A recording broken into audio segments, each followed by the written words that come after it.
Welcome. My name is Bob Muenkel. You may know me as Uncle Muenkel. Today we talk about sleep surface temperature. Be prepared for a few little known facts that may surprise you. Before we begin, let's thank our sponsor, Englander.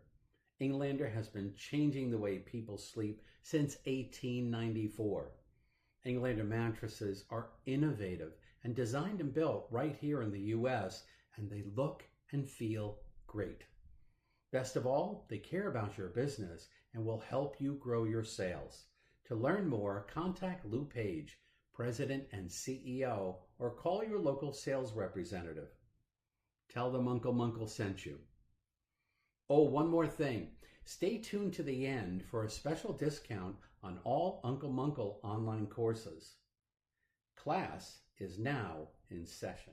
Sleeping hot or cold? Well, we already know from our studies on sleep, all human beings sleep cold. All human beings sleep cold. And we create a microclimate in order to offset that. That microclimate can have an excess buildup of heat. So what happens is we throw the covers off only to get cold. And then we throw the covers on again, only to get too hot again. And then we throw the covers off and covers on, covers off, covers on, covers off, covers on. Well, that's a disruption in sleep because we only move in light sleep. We don't move in deep sleep and REM sleep. You could be in deep sleep restoring your body or in REM sleep restoring your brain, but you're too cold or you're too hot. And what will happen is your brain will bring you out of those deep restorative stages of sleep, put you into light sleep so that you can move and mitigate too hot or too cold. So too many disruptions of sleeping hot or cold can actually interrupt a good night's sleep. It will force you to spend more time in light sleep, mitigating that, and less time in deep sleep and REM sleep, restoring your body and your brain. So it can be very disruptive. Not only that, but of course, you could be sweating, it could be very uncomfortable, your clothing gets wet, now it's uncomfortable, or you're putting your leg out, your leg in, your arm out, your arm in. All of these things are just disruptive for a comfortable night's sleep. So how do we fix that? Well, first off, I'm going to ask you a question. What do you think the optimal sleep surface temperature is? I want you to think about it. I'll ask the question again while you're thinking about this. What do you think the optimal sleep surface temperature is? Now, some of you probably said, 65 degrees, 68, 70, 72, 74, right?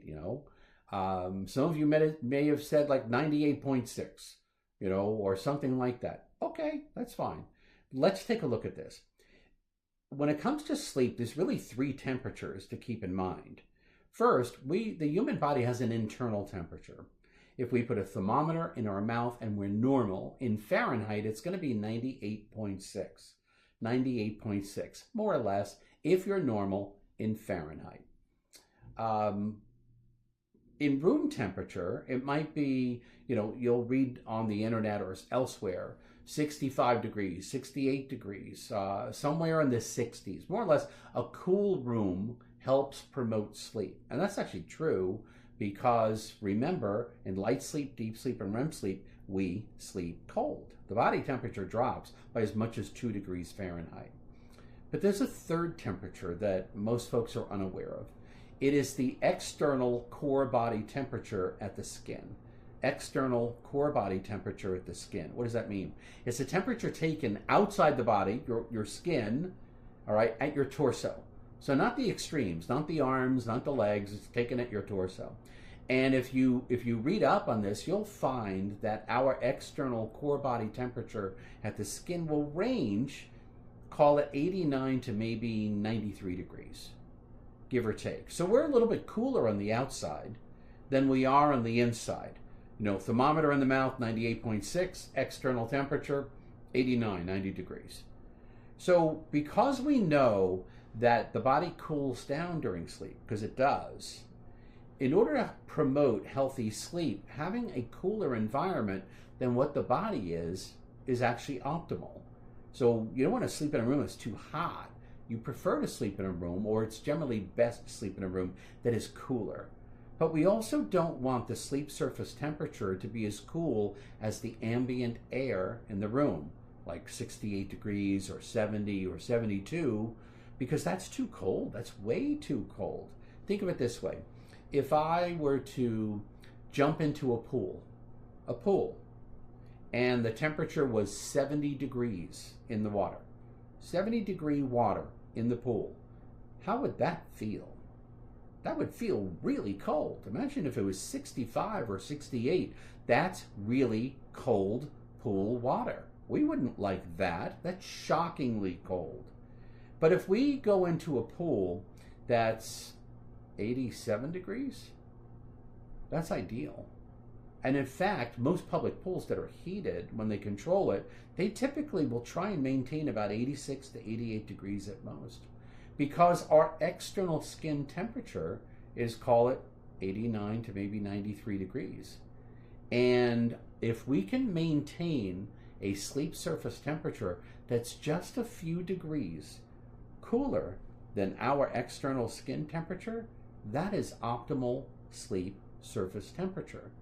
So in the systems or the technologies that they're using to try and mitigate the excess in heat buildup at the surface, they're usually trying to target around 87 degrees, give or take. Sleep surface temperature can promote healthy sleep or disrupt your sleep.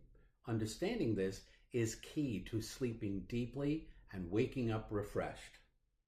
This chapter is part of a deep dive into this subject. You'll find the full online course and many others at allinonemattressexperts.com. As a special thank you for tuning in today, use the coupon code SAVE50% to save 50% on all our classes at allinonemattressexperts.com. I want to thank Bedding News Now and Englander for sponsoring Uncle Munkle content. Thanks for joining me today.